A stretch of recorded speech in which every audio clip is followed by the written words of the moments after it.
រូបអូនត្រូវគេធ្វើបាប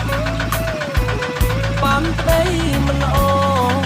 ព្រោះនៅដូចសច្ចាជីវិតគ្មានស្លា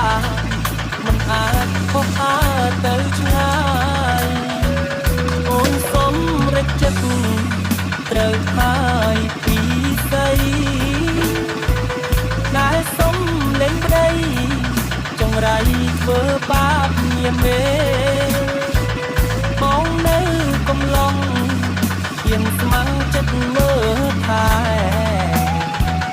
ការពារក្តីស្នេហ៍មិនឲ្យអូនយំទេស្រី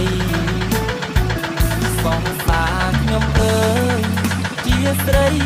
មេម៉ាយសុំចិត្តឲ្យហើយកុំប្រកាន់ធ្វើអ្វី